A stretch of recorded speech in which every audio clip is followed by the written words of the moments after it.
So what I'm going to do right now is I'm going to crunch 1,400 years of Islamic history in 5 minutes and make it as exciting as I can possibly make it. Because I hated history when I was a little girl. At this age, I appreciate history. And now I understand why they say those who don't learn from history are doomed to repeat it. In order for you to understand why Western civilization is very different than the Islamic world, you need to understand the history of Islam. When Prophet Muhammad supposedly revealed his revelation from the angel Gabriel that he is supposed to be the last of the prophets in the early 600s, he started preaching in his own city, Mecca. He tried to recruit friends and followers to be able to spread his religion. And he tried for 12 years and failed. And after 12 years, he was only able to recruit his immediate family and friends.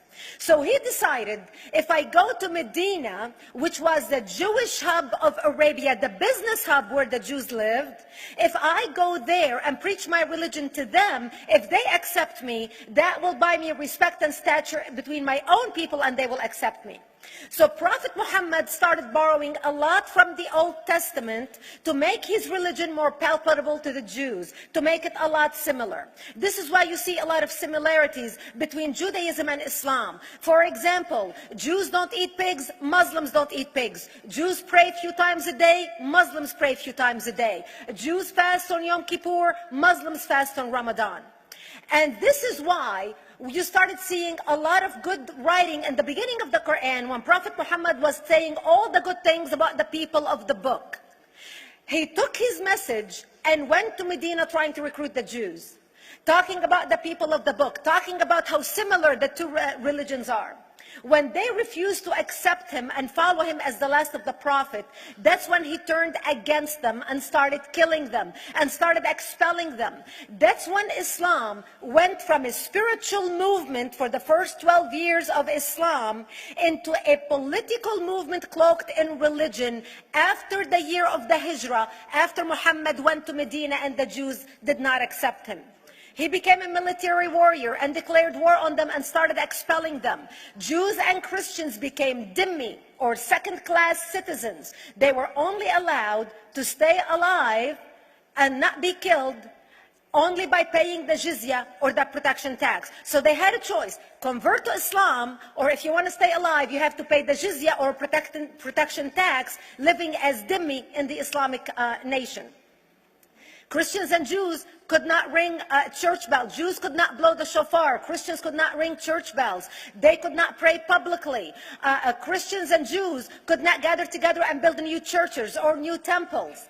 And the way they paid the jizya, or the protection tax, was in a monthly ceremony where they would get together downtown and the Jew would kneel on his knee and hand his goods to the mullah, who would take the goods as the price for buying the protection. And in many areas, Jews and Christians were given necklaces to wear as a receipt that they paid their jizya, or their protection tax.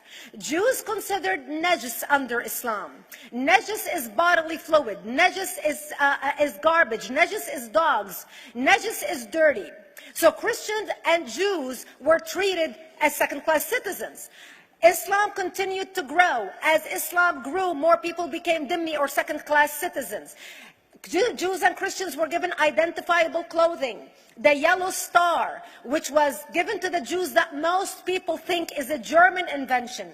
It was actually an Islamic invention in the 9th century in Iraq by the second Khalif, Khalif al-Mutawakkil of Iraq, who invented the yellow star for the Jews to be identified as they walked down the street.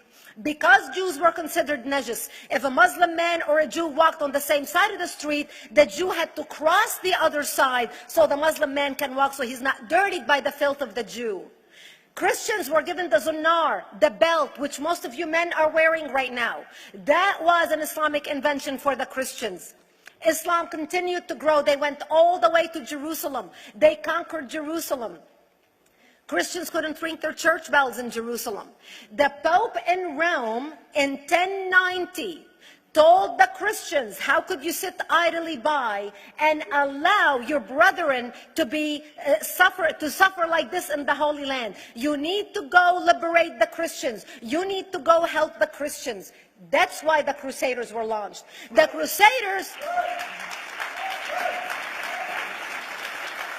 Crusaders were not launched because they just felt like waking up in the morning and going and converting a bunch of Muslims or beheading them.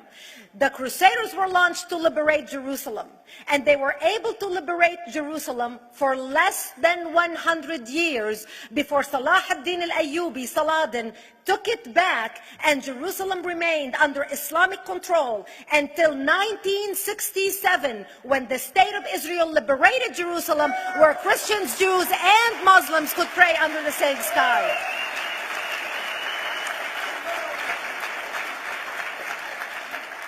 The Crusaders continued fighting Islam, and for 300 years they tried and failed. And by the 1300s, the Crusaders disappeared because they could not win against Islam. Islam continued to expand. They went all the way to Central Europe. They went all the way to China. They went to India. They conquered Spain. They changed the name of Spain from Spain to Andalusia.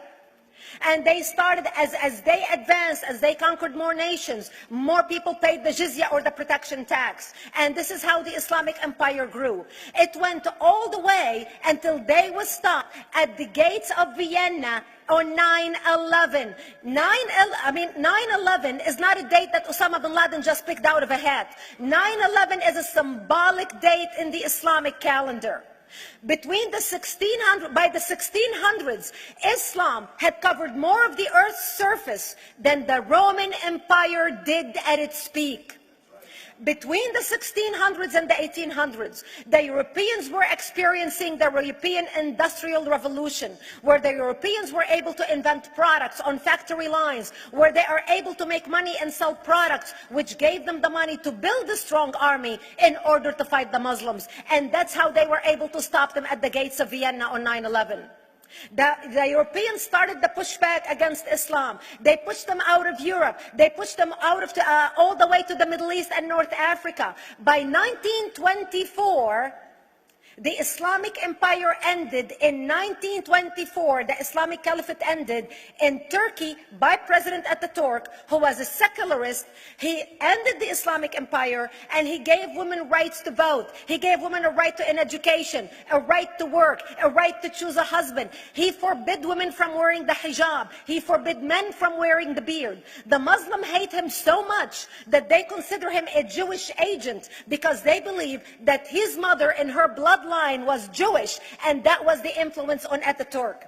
By the time the Islamic Empire, or the Islamic Caliphate, or the Islamic State ended in 1924, the Islamic Caliphate had existed for 1400 years, and it ended less than 100 years ago. By the time the Islamic Caliphate ended in 1924, 270 million people around the world were killed by Islam. 270 million. And we didn't have weapons of mass destruction, and there was nuclear weapons. All of these people were killed, butchered by the sword. The people in the world, less than 100 years ago, how many people knew this history? Please raise your hand. We in America have failed to educate our children about history. We in America failed to educate our population about history.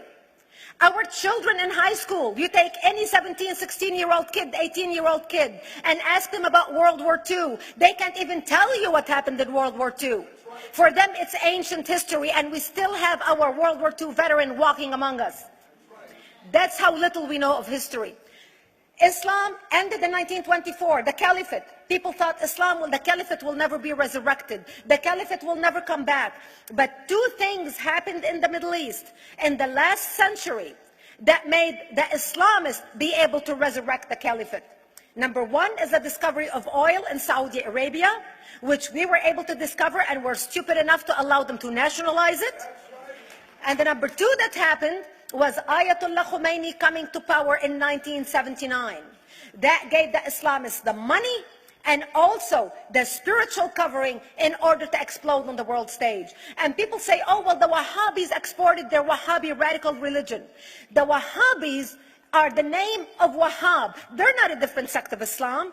They follow the authentic preaching of Prophet Muhammad, the way Prophet Muhammad lived and practiced his religion. This is why neither you or me or any infidel can step a foot in Mecca, because as far as they're concerned, we are filth. And as infidels, we're not allowed to step a foot, not President Obama and not anybody else.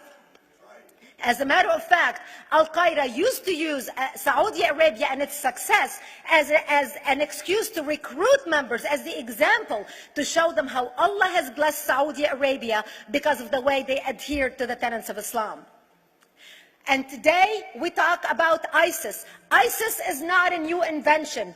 ISIS resurrected the caliphate that ended less than 100 years ago. Except we are too ignorant and too uninformed to understand what ISIS is doing and why ISIS is succeeding.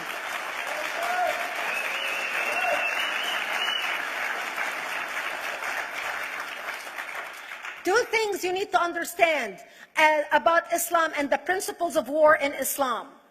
One is the law of taqiyya, which means lying and deception. It means that a Muslim man can lay his hand on the Quran and swear that he is telling the truth, knowing that he is lying, but also knowing that the Quran will forgive him because he is advancing the cause of Islam. The second thing you need to know about is that the Treaty of Al-Hudaybiyah, which is an Islamic principle of war and a model on how to deceive your enemy when you have to sign peace treaties with your enemy. And it is based on an example by Prophet Muhammad. Prophet Muhammad was attacking the Meccans and their caravans when he was living in Medina. One day he attacked them because this is how he got the goodies. He would attack them, rob them, and spread the goodies among his men. And this is how he was able to recruit, because this is how people made money without working. And so he attacked the Meccan caravans. When he realized he's not able to defeat the Meccans in that city of Al-Hudaybiyah, in that place, he signed a 10-year treaty with them. Does that sound familiar? A 10-year treaty with them that says he will not attack them, he will have peace with them, he will not declare war on them. Muhammad used the treaty for 2 years to build his military, strengthen his army, and when he realized he was strong enough to attack his enemies when they least expected it, because they thought they had a peace treaty with Muhammad, he broke the treaty, attacked them 2 years later, and Mecca fell within 24 hours because they were not expecting the attack. And that became a principle of war in Islam.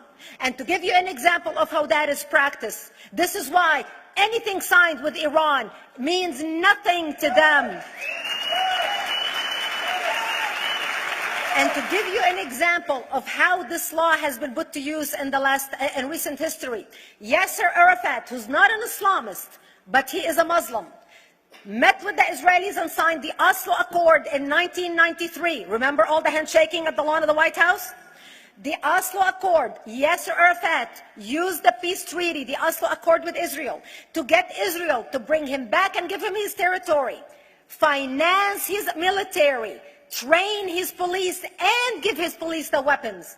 Yasser Arafat broke the Oslo Accord 8 years later, didn't even wait 10 years, and declared the second intifada in 2000, and all hell broke loose. He used the same treaty to win and deceive against his enemies and deceive his enemies. When Jordanian press, after Yasser Arafat signed the Oslo Accord with Israel, and Egyptian press would interview Yasser Arafat, and they would say, how could you sign a peace treaty with the devil? How could you sign a peace treaty with the Jews? Yasser Arafat will tell them, remember Hudaybiyah. That's all he would have to say. The whole Muslim world knew exactly what Yasser Arafat was talking about. We in the West and the Jews in Israel, it was over their heads. Nobody understood what Hudaybiyah was referring to. And this is the type of deception that we are dealing with. So when Iran signs a peace treaty with the United States for 10 years, they are using us as useful idiots, as gullible, ignorant people who are signing a peace treaty with the devil in order for Iran to continue her thing. In this deadly Game of Thrones, there's no place for America or for Israel. We don't have to gamble with our future and with our children's future. Elie Wiesel. And I wish I could promise you, Elie, that the lessons of history have been learned. That is why it is so important to be wise about who we're going to put in the White House next year.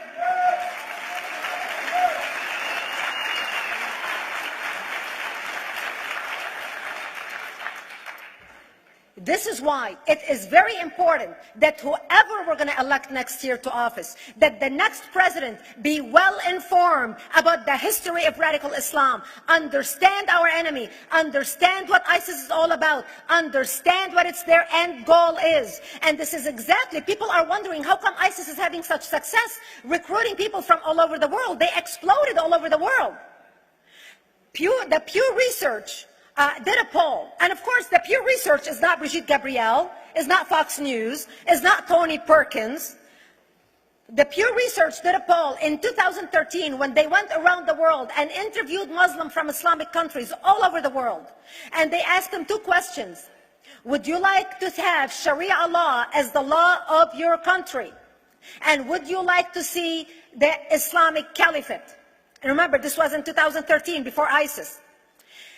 The 5 top countries in the world, in the Islamic world, the 5 top Islamic countries: Indonesia, 204 million Muslims; Indonesia, Afghanistan, Indonesia, Pakistan, Egypt, Nigeria, and Bangladesh. 77% of Muslims interviewed in these Islamic countries, 77% want the establishment of Sharia law and want the establishment of an Islamic state. That means 77% of the world, quote, moderate Muslims agree with the establishment of ISIS and what ISIS is doing.